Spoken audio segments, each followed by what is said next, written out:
Hello बच्चों, let's read the question. The question says, the phase difference between the flux linkage and the induced EMF in a rotating coil in a uniform magnetic field is A option pi, B option pi by 4, C option pi by 2, D option is pi by 6. तो चलिए सबसे पहले ये समझते हैं कि आपको question में गिवन क्या है. आपसे यहाँ पे बोला गया है कि आपको निकालना है, क्या निकालना है? फेज डिफरेंस निकालना है. किस किस के बीच में निकालना है?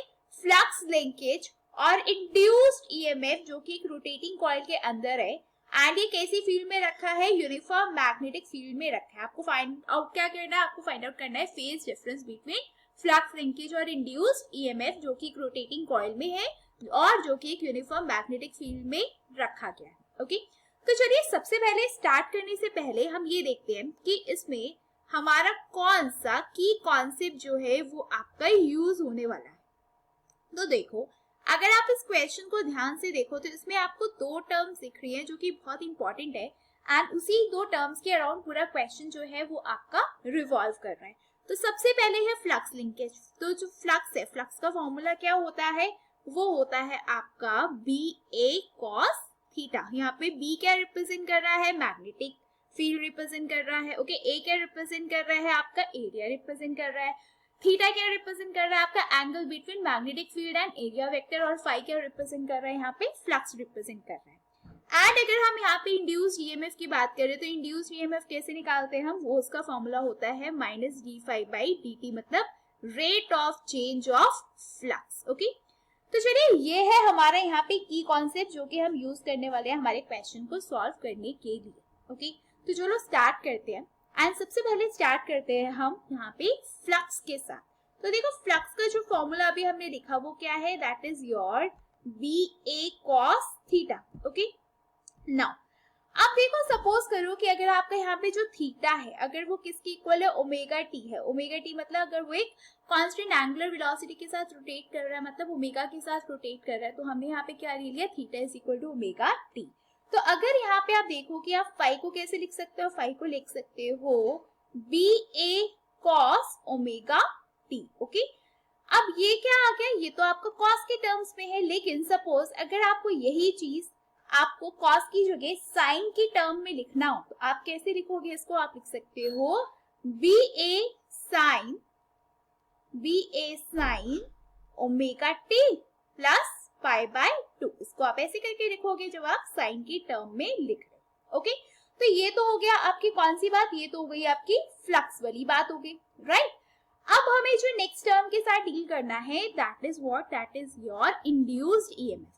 तो इंड्यूस्ड ईएमएफ क्या होता है? वो होता है आपका minus d phi by d t. अब देखो, यहाँ पे फाई तो हमें पता है कितना है, तो कितना आपके पास यहाँ पे फाई? तो आपको पता है जो फाई है वो कितना है?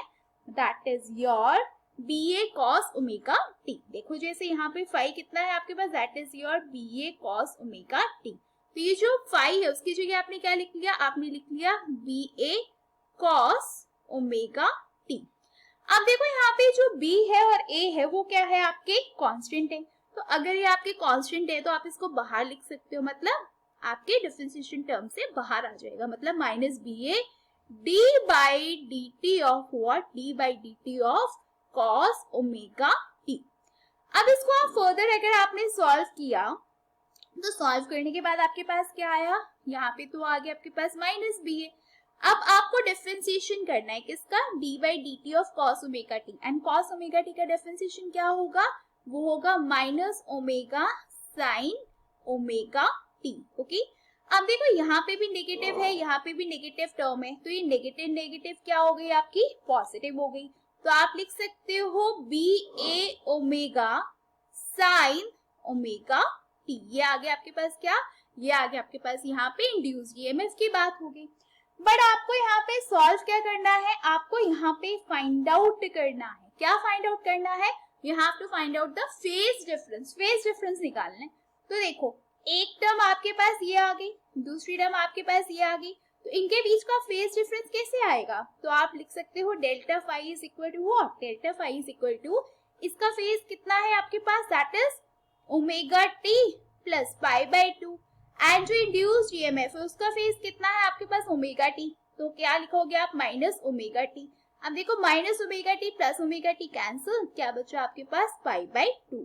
तो इसका मतलब क्या है, इसका मतलब ये है कि आपके पास यहाँ पे जो फेज डिफरेंस आया किस किस के बीच में, फ्लक्स लिंकेज के बीच में और इंड्यूस्ड ईएमएफ के बीच में एक रोटेटिंग कॉइल में जो एक यूनिफॉर्म मैग्नेटिक फील्ड के अंडर रखी है, आंसर कितना आ रहा है उस केस में आपका, that is your pi by 2।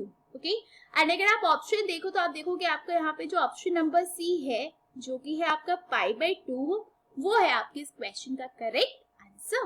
Okay, so I hope you all have understood the question well. All the very best and thank you.